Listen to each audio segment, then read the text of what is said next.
On this episode of SSI Executive Conversations, Brian Stegall of Shurig Solutions sits down with Shahram Sharif, CEO at Leva Healthcare. Today, they talk about Leva's technology and culture, compelling stats that motivate the industry, and the future of digital therapeutics.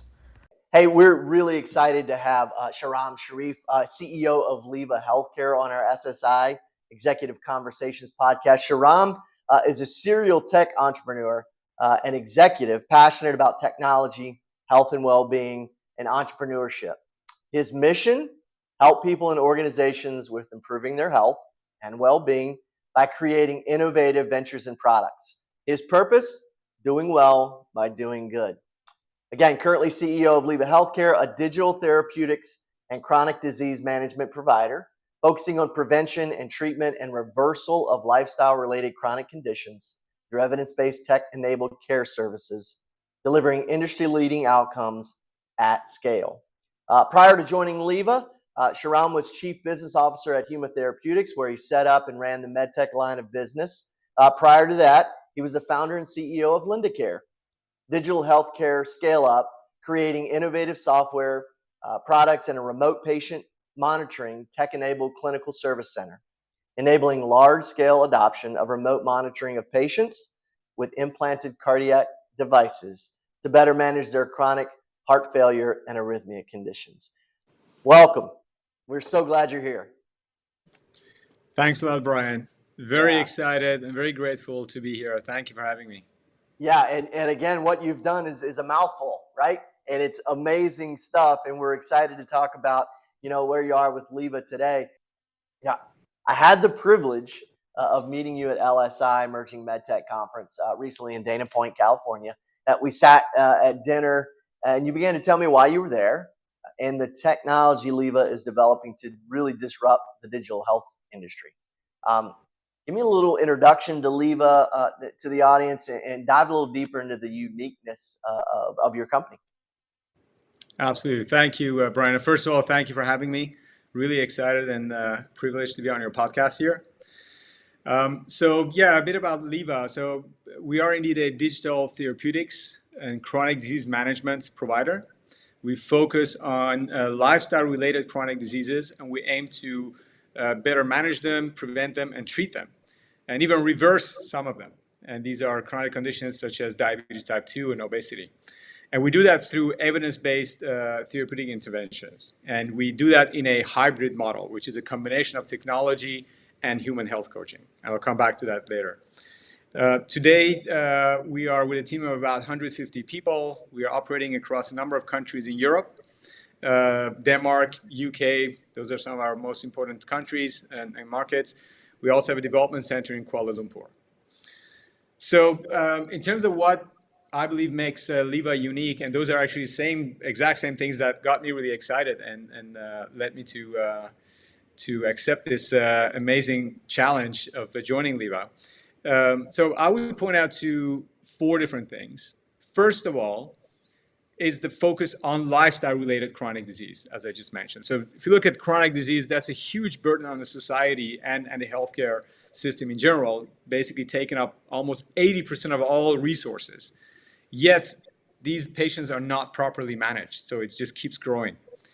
And of that chronic disease space, 80% of that are driven and lifestyle-related and behavior-related conditions, which means if you can shift the needle on behavior change, you can actually shift the needle on those chronic diseases. So that's really exciting to have that clear focus and really have an impact. So that's one. The second one, as I alluded to, a hybrid model, right, which basically means that our interventions or our therapeutic interventions are delivered through a digital platform, but are driven by clinical health coaches.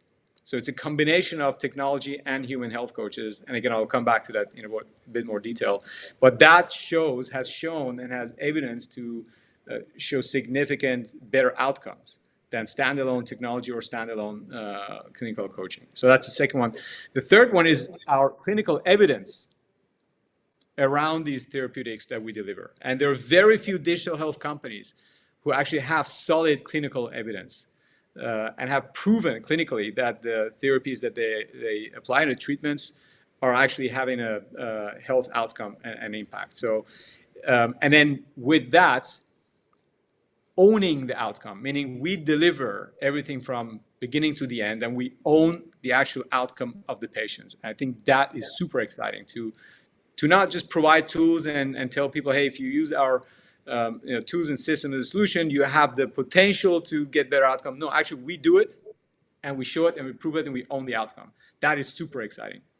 Yeah. So that's the third element. And the last one, which is more business related, we operate across multiple geographies and customer segments, going from public payers to private payers and pharma, and everything else, which provides a very healthy revenue diversification and growth potential. So those are some of the things that got me really excited, and I think those are unique elements of Liva. Well, I definitely. First of all, amazing stuff. I want to unpack a couple of those, if you're okay with that. Sure. One of the things I want to unpack, there's a lot of digital, technology health platforms out there, wristband, whatever it is that may be. I would ask you, isn't the technology good enough for someone to go, okay, well, I haven't done my steps today, or I haven't done this. Why is that coaching so vital to the success of this? Yeah, that's a great question, Brian. And yeah, there is a lot of technology coming to the market, which is all great. Technology is absolutely great. It allows us to significantly expand access for patients to different programs, measure things more accurately, having it more available, making it more objective. So technology is absolutely great, and it's essential. But at the end of the day, we're all unique human beings, right? We need human connection, and one size fits all will not give you the high engagement levels and long-term sustainable results that you need when it comes to lifestyle and behavior change. And evidence clearly has shown that a hybrid model, so the combination of technology and human health coaching, delivers superior outcomes compared to tech only or standalone health coaching. And it's not surprising because, again, it's all about behavior change science. It's about motivation. It's about hyper-personalizing it because we all have different personalities and different challenges in life. And long-term engagement and sustainable lifestyle change requires a lot more than just throwing technology at it, right? So we have found the sweet spot between, how much technology do we apply to make it scalable and expand the access? How much clinical health coaching do you apply to increase sustainable, higher engagement, personalize the whole treatment? So ultimately, the aim is to get the best possible health outcomes at the lowest possible unit economics, basically, so that you can economically expand it and scale it. So we've found that sweet spot, and we keep optimizing that. So that's what makes the combined hybrid model, so technology plus human coaching, so super efficient and impactful. And definitely taking that accountability, because if you put the wristband on someone and they go, I just want to sleep in today, then that doesn't get them to a healthier lifestyle. But if you have that coaching, that's amazing that you can. And Brian, I want to throw out some numbers at you there. That was my next question. Give me some of that validation, because when you and I were talking at dinner, that blew my mind about some of the things that you're going to now talk about. So I'm glad you brought that up. Yeah. So thanks for asking about that, because it's all about evidence, and I said something about that right in the beginning of my introduction. So I'll give you two sets of data and evidence. The first one related to the topic we just discussed, which is about engagement and keeping patients in the program motivated, help them with sustainable lifestyle change. So we have some numbers from our programs there. I'll give you a few. So we have an 87% retention rate after 3 months into our programs, and 67% after 6 months. Wow. If you look at some of the other tech-only programs, these are significantly higher numbers. So that's really important, because it's all about making sure that people stay in the program so that we can help them change their lifestyle. 82% of patients agree that Leva has helped them change their lifestyle at a 6 months point. 76% of them agree that they will be able to sustain the lifestyle changes achieved during the program after 6 months. So those are some really, really interesting numbers that we got through our programs, which again goes back to if you hyper personalize your program using technology and human coaching, you can actually shift the needle on behavior and lifestyle change and help patients keep that in a sustainable manner. So that's really amazing. The second category of numbers and outcomes I want to give you is more around the clinical evidence of the actual therapeutics working. Right. So we have done about 15 research projects, 8 real-world evidence studies, and 7 RCT studies. These are randomized controlled trials. These are the highest rigor of clinical studies that you can do, which is like pharmaceutical grade. Not many digital health companies do that. Right. We've done this across 6 different countries. We've published papers, I think about 25 scientific papers together with some of our partners like the NHS and the others. So we have tons of clinical evidence about the efficacy of our programs. And I'll give you a few data there. So when it comes to members with prediabetes, 80% of those, 8 out of 10 patients in prediabetes, reduce their so-called HbA1c, which is a measure for blood glucose, which basically takes them back from when you're in prediabetes, basically it's a matter of time that you become diabetic. So reversing those is extremely important. 80% of our patients achieve that. With those members or patients that are already in diabetes, we reversed 39% of them. We're talking about type 2 diabetes, which is generally globally assumed as a chronic disease that you'll just have to live with for the rest of your life. We can reverse almost 4 out of 10 patients. That's just amazing. Those are the numbers that tweaked my ears and went, what? I mean, that's incredible. It is, and it's super exciting to be able to own that outcome. It's our outcome through delivery of our own programs, own therapeutics, not providing tools and then telling people, hey, if you use this, you can get better outcome. We're doing it. We're owning it. So that's really, really exciting. Wow. Those are amazing. Thanks for sharing that. I wanted to make sure we got that out there to the audience. I want to kind of shift gears a little bit because obviously you're building your organization, and you and I have had multiple conversations. We've talked about what your organization does, specifically the outcomes, and now looking at the team building aspect of it. Right, you came into an organization back in October of this past year, right? Yeah, and so you and I have had again multiple conversations about how important culture is to an organization. Um, and your dedication to building that winning culture at Leva. Expand on that and what you're trying to build and how you're looking to implement that and how you are implementing it right now with Leva. Yeah, that's an excellent question. And I'm really passionate about this topic. You know that? Yes. Yes. So I love it. First of all, what I mean, I've been in an entrepreneurial setting for the last, I think, 15, 16 years, of which about the last decade I've been in the space of digital health and medical technology, in different entrepreneurial and executive roles, as well as coach and strategic advisor to some of the startups and scale-ups in this space and incubation programs and all that. And I love it. And I feel so fortunate and grateful to be in this space because I feel the impact of what we're doing for human beings and for patients. So I was talking to one of my colleagues this afternoon saying I really can say I love what I'm doing and I'm doing what I love. So that's for me a very important topic and the ability to be able to say that. I mean, I wish everyone to be able to say that. So that's to start with. And then related to that, the culture of the company, why is it important and how am I addressing that? So I'm a strong believer in this cliche statement that we've all heard: culture eats strategy for breakfast. Right? You've heard that, right? I think Yeah, like of course. Peter Yes. Drucker. And so, we have a great vision. We have a amazing strategic roadmap for how we're going to expand and grow the company, which is getting everybody excited, internal, external, including investors. So we have a great strategic, story to tell and great vision. But it's our culture.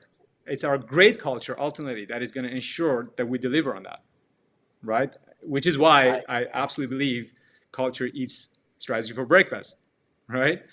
Right. And in fact, there's, I believe, something else which is even more important than culture. So culture is strategy for breakfast. I think there's something else that eats culture and strategy for, breakfast, lunch, and dinner, right? And that is the purpose. That is the Amen to that. why. Yes. That is the, Yes. famous Simon Sinek's start with the why. Why do we do what we do? And this statement I think also Simon Sinek made, saying people don't buy what you sell, they buy why you're selling it. And I'm a deep believer of that philosophy. So that's why I think culture is super super important. And so to your question, how do I implement that? How do I bring that? So I speak about it first of all in Right. every occasion I get internally with our teams, whether it's a town hall, whether it's a leadership team. I'm always bringing the topic culture to the table and talk about it. And so we are doing all kinds of things, workshops around the defining core values and all that. But just to give you a simple example, and it could be as simple as that, how you can influence the culture and install that purpose-driven and mission-driven culture. So we recently introduced into our monthly town halls a patient testimonial, which means we invite an actual patient from our programs to tell Wow. everyone in the company how our behavioral change and lifestyle change interventions and programs have dramatically changed their lives. And Wow. Brian, people have goosebumps. Like after that testimonial, it's all silent. Everything else seems just not important anymore. All the business stuff you Right. want to talk about, Right. Right. right? And we spend, increasingly more amount of time in our town halls just on that. So the last one, not only we brought a patient, we also brought one of the health coaches that interacted with that patient to tell about their side of the story, being a health coach, and how is it for them helping these patients and getting to these life-changing scenarios. So, I mean, that's one example of how you can start shifting the culture, installing a mission and purpose-driven culture in the company. And Yeah. it's, again, amazing that the impact of that, the energy is just palpable within the team. It's amazing. Well, Shahram, that's kind of our culture here at SSI. You're talking about when you get up in the morning, why do you do something? What's your purpose? That's the main goal. And then it goes from there, purpose, culture, strategy. Why such a heavy focus on, that purpose and culture and not specifically on skill set when you're looking to build specific teams? What are your thoughts on that? Yeah, that's a great question too, Brian. Um, yeah, I spoke about why I think culture is important and how it kind of compares to strategy and purpose and everything else. But skill sets are important as well. I mean, Right. if it's not enough to just have a great culture and people having fun and you know Right. things making them tick and all, they still need to have skill sets that are needed for performing Right. in their role, right? But skill set is also not the only thing. So there is, I usually look at actually three different dimensions. What I call, the skill set, will set, and drill. I got it actually from one of my MBA courses I like with it. one of my favorite leadership professors. So skill set is just necessary. If you're I don't know, a computer programmer, you obviously need to know your stuff. You need to know how to code and how to do it well, right? That skill set. Will set is all about mindset, attitude, right? I personally believe that that's even more important than skill sets because skill sets you can acquire, you can learn, right? Agreed. Attitude, it's harder to learn, right? And that's all about having a positive mental attitude, being open to learn and improve yourself, being coachable, having a Right. collaborative attitude. So for me, attitude is more important than skill set. And then there's the drill part. So the skill set, will set, attitude, and then the drill, which is basically about, even if you have a bunch of great individuals with a great attitude and a great skill set, they still need to work together in a drill situation. So think of fire drill. Every person has their skill. They know exactly what point in time they need to be standing where, doing what, trusting that their colleagues are at the right place at the right time. Right. So that's a drill. So I think if we get that right in a company, skill set, will set, or attitude, and drill, then you're creating an amazing company. And then ultimately, how that relates to culture, obviously, attitudes, personalities, and behavior in turn define our culture. And we talked about why culture is important. So this is how I think everything comes together. That is very valuable, valuable piece of advice and insight, particularly for companies beginning, to build a successful team, like yourself. They can take some of that wisdom in how you create that. And it absolutely makes sense, particularly for Leva, as you mentioned earlier about how your technology solution has a strong human element to it, and a focus that's providing personal coaching access. So really cool how all that works in tangent with what you're doing. A lot of exciting stuff going on for you, Leva. A lot of moving pieces. What's the vision? What's the future look like for Leva? What are the next steps? The future looks amazing. I couldn't be more excited. There's so much potential and still so much to do.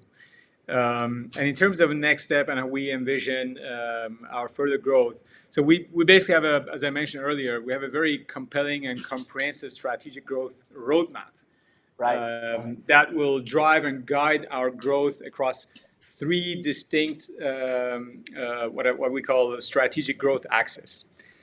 So one of them is expanding our therapeutics beyond the three indications that we're addressing now. We have commercialized treatments for. So going beyond obesity, prediabetes, and diabetes type 2 to also develop therapeutics for other cardiometabolic diseases, which are all interrelated. So things like hypertension, things Right. like hyperlipidemia, which is high cholesterol, and there are a few other things like fatty liver called NASH and a couple of other things. So we currently have in our product pipeline a number of these therapeutics being developed in different stages of research, clinical validation, and then ultimately commercial. So that's one axis of growth. The second axis of growth is expanding to other geographic regions. The third axis of growth is actually to expand the customer segments that we currently work with and partner with. So currently we're very heavy into public payers like NHS in UK. Right. We also have done some work with private insurance. We want to expand on that. We've done some work with pharmaceuticals where we see how we can combine our services with their drugs. We want to expand and scale that. We're also looking into retail. So that's our vision and in terms of how we grow. But that said, this is all business lingo, and that's how we talk about things with our investors and team. Right. But there's and that's all good and well. That's what we need to do. But I personally, and this goes back again to culture and those kind of things, I personally use a different language or vocabulary when I talk about my vision for the future for this company, and it's very simple actually. And there I use a vocabulary, or I use the word not objectives and strategy, but just very simply intention. That's the word I use. The power of intention. And my intention is very simple. It's to ensure as many more people as possible with chronic conditions get access and benefit from these amazing therapeutics that we have developed that are proving and show dramatic results as we spoke about it. That's it. That's my intention. It all comes down to that, to give as many more people as possible access to these. So that's how I see the future. That's my vision. Well, that's fantastic. And what I mentioned at the very beginning about your passion, you can really see it here, Shahram. And I really appreciate it. It's not like, well, I'm going to say something here and then do something different. You live it and breathe it, and we really, it's amazing to see that from a person who is running the organization. And I can't thank you enough for that passion and what you provided with us for insight today. um, Before we sign off, any closing nuggets you'd like to share and kind of close this thing out? And again, we can't thank you enough for being on it. Yeah, thank you, Brian. Really, I mean, it was a pleasure to be on this podcast and share some of the things we're doing, the team is doing. So it's been great. And in terms of closing, I actually don't want to end on a business note, but I want to end on that passion, I love it. note, and wisdom. By now I think you've gotten to know me. I'm a bit of a philosophical, person. And so there's actually one maybe gained wisdom along the way that I would like to share, which Perfect. not only applies to business setting but life in general, which is about we all need to have clear objectives, right? Especially in business, you're expected to have very clear objectives, timelines, quarterly achievements, all that, Right, right. which is all great, right? All great, but having a clear objective in mind, but then shift your focus down to every step of the journey that is going to get you to that objective and enjoy every moment of it.